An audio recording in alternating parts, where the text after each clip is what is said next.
It took just 24 hours for us to lose control of the city. Tonight, Gotham's relying on one man to save us all. Hello everyone, my name is AR and today we're back with another video. Yeah baby. What was that baby for? I don't really know. So today I am comparing two games that is gonna bring me a lot of haters. And whatever I choose, if I choose Spider-Man, people are gonna hate me. And if I choose Batman, people are gonna hate me. So if I'm getting hate, then I don't give a shit who do I pick. So okay. Today we're comparing Batman Arkham Knight and Spider-Man's PS4, as I said. So, I have to say this, that I've seen a lot of videos comparing these two games, and sometimes the winner was Batman, and sometimes it was Spider-Man. It's really a matter of preference. Because these games are so much alike, that the only difference is mostly how heavy and smooth and how the tone of the game is. So, keep that in mind, that this video is mostly an opinion, not a fact. So yeah, with that in mind, we're gonna continue with this video. So today, I am going to be considering 5 different aspects, which are gameplay, characters, villains, protagonists, and story. And I hope you enjoy. Please don't dislike this video.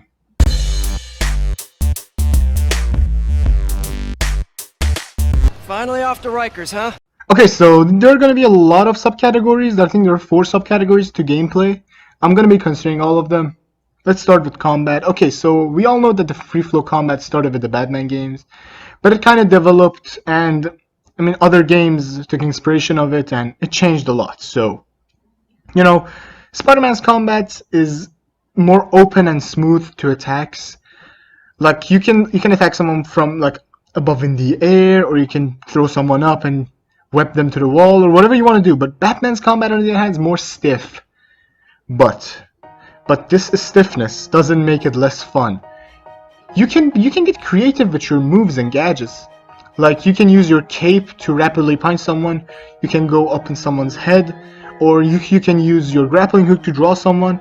So, really, the combat is not really something that I should be comparing, because it's really a matter of preference. If you want a more open combat with less limits, you gotta go with Spider-Man. But if you want a more stiff and creative combat, you have to go with Batman. So, stealth. Okay, so we all know who wins in the stealth game. Okay, so let me explain. Spider-Man's stealth really disappointed me in comparison to Batman, because come on, this is Batman we're talking about. You can attack someone from above, from underneath, you can attack someone from a window, you can attack someone even from like a wall. But in Spider-Man, the only way you can attack someone is from above, and you only can whip them to the ground or the wall. And it's not really satisfying. When it comes to Batman, you having these multiple options makes the game more fun. Really more fun. And when someone detects you in Spider-Man, moving on to free roam. Okay, so driving around with the Batmobile is really fun, but when it comes to Spider-Man's web swinging, it's not really comparable. Spider-Man wins this by a long shot. I could play Spider-Man for hours while listening to music, or while I was talking with my friends in a party chat. So, as I said, it's not really comparable. It's way more fun to web swing around the city than drive with the Batmobile. Moving on to other characters, I have to say that in both games, you have pretty interesting characters. You can play with Mary Jane and Miles Morales, and then you can play with Robin, Nightwing, and Catwoman. But the thing is, both Mary Jane and Miles Morales have the same gameplay, with only a few minor details and differences. So the thing is that when you play with Miles or Mary Jane, you mostly do some stealth missions, and they're interesting, alright, but if you get caught after like 2 or 3 times, they're gonna get really boring. But when you're playing with Robin or Catwoman, you have this whole set of different gadgets and new moves, so that makes playing with them more interesting and more fun. Batman and Nightwing were fighting Penguin. I only choose Nightwing because I know I can play with him for a limited amount of time, and I wanted to make the most of it. But when I was playing with Mary Jane, I didn't really take my time. So I just played through it. I just wanted it to be over. So yeah, this is why I think Batman wins in gameplay.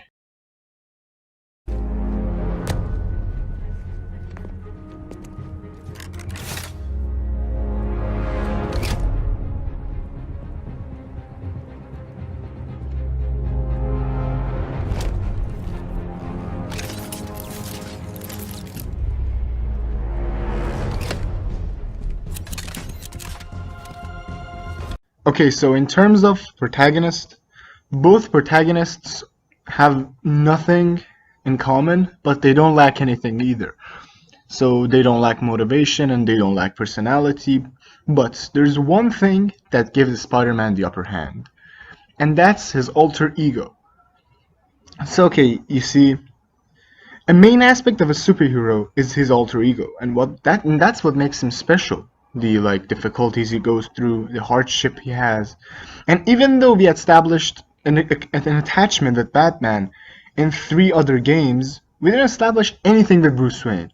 So that makes this comparison easy, if you ask me, because come on, having an alter ego is really important, and Batman Arkham games didn't really revolve around Bruce Wayne having the problem; it revolved around Batman having a problem. That makes Spider-Man a better protagonist because we get to spend more time with someone more human. I mean, Batman is technically human, but he does things that no human can do. I mean, you can do it, but it's gonna be he does unnatural things. He does things that you don't see every day. But Peter Parker, on the other hand, he does better. He does more spectacular things. But the fact that you spend time with Peter makes you think that he's human, that he's vulnerable. But when you spend time with Batman, when you're playing with him, you think that he can overcome any obstacle. And that's cool, but it doesn't really give your alter ego a personality, it gives the hero a personality.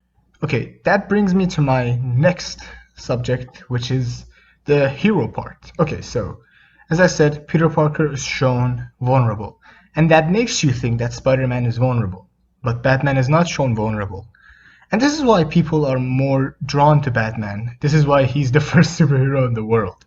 The most popular superhero in the world. You know, it's because that he isn't shown vulnerable, but also he shows vulnerability. You see, when Spider-Man takes a fall, because you see, when Spider-Man falls, people usually expect that scene in a game or a movie because Spider-Man is a person who, as I said, is shown human, so it is expected of him to fall. But Batman is not shown human. He's not shown vulnerable.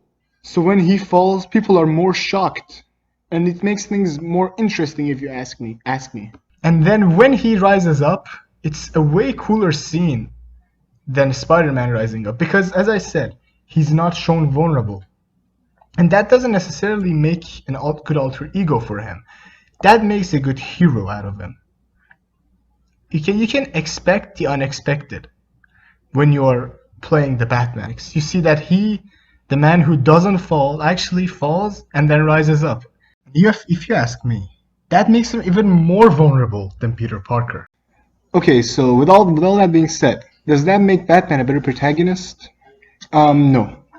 And the reason is because of the relationship the alter ego has with the other characters. Like, for example, the relationship Peter Parker has with Aunt May or he has with Mary Jane.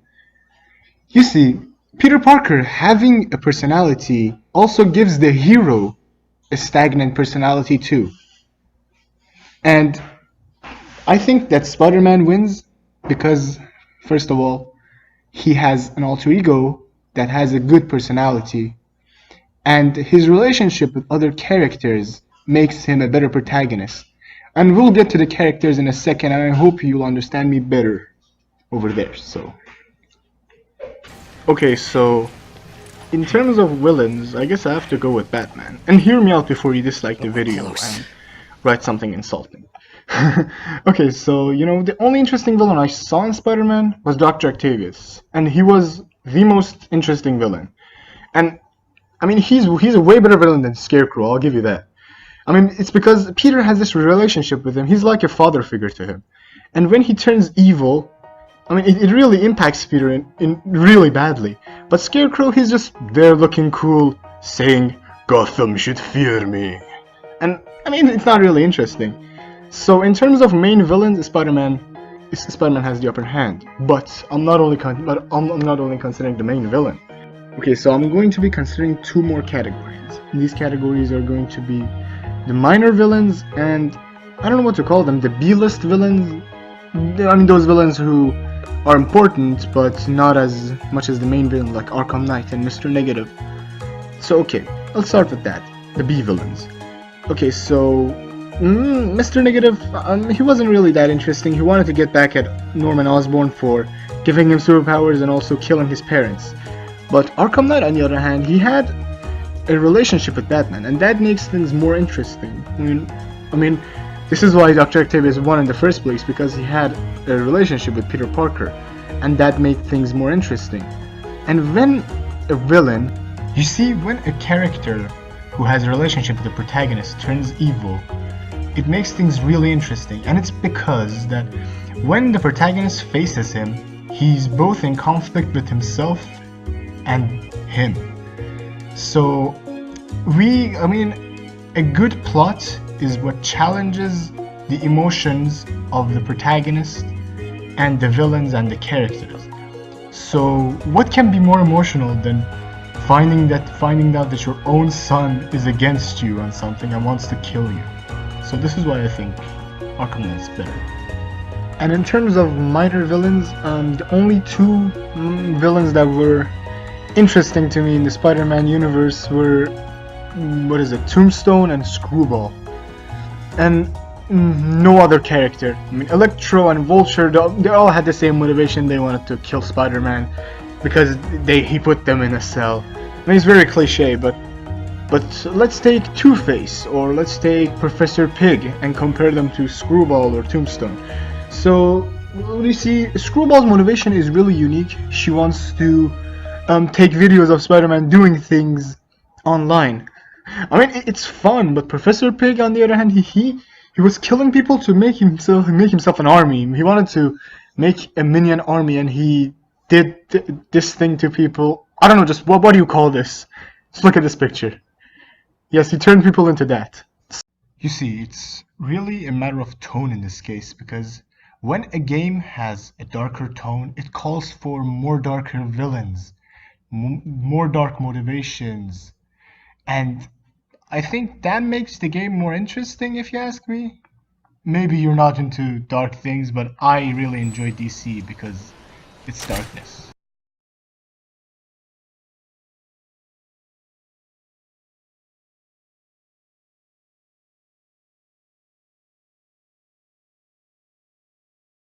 Okay, so in terms of characters, this was one of the major problems I had with this video, but in terms of characters, I think Spider-Man wins. And I tried comparing the characters with each other, and the only characters that were interesting in like the Batman Arkham universe were Jim Gordon and Barbara Gordon, and maybe Dick Grayson a little bit. But every character we see in Spider-Man has somewhat of a cool personality and a cool motivation. So let's say that, like Mary Jane, or for example, Black Cat.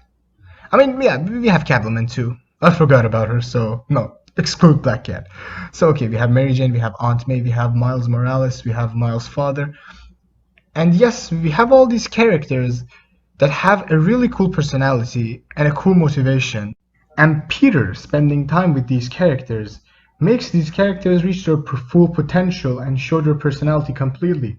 When you're talking about someone's personality, you're talking about what they hate, what they like, what are their habits, what they do in their free time, and it is all shown in this universe. And why is that? Because you see, Peter Parker spending time with them makes them show their personality. If it was Spider-Man, I mean, they wouldn't really show. Why would they talk about their interests or hatreds to a hero? But when it's Peter, they talk to him about it, because you see, he's human like the rest of them. And this is why I think Spider-Man has the upper hand in this part, because the full potential of a character is explored here. Okay, so considering our facts, which game has the better character, which game has the better villains, and which game has the better protagonist, I wanted to go with Spider-Man. But not everything is about the protagonist and the characters, and the plot matters too, so. And the reason I explained a lot of things about Batman, about how he falls and gets up, was because I wanted to establish this right here. You see, the beauty of a Batman story, I mean, this is what I've seen in every Arkham game, that he deals with problems multiply. Like, he has multiple problems and he deals with them at the same time.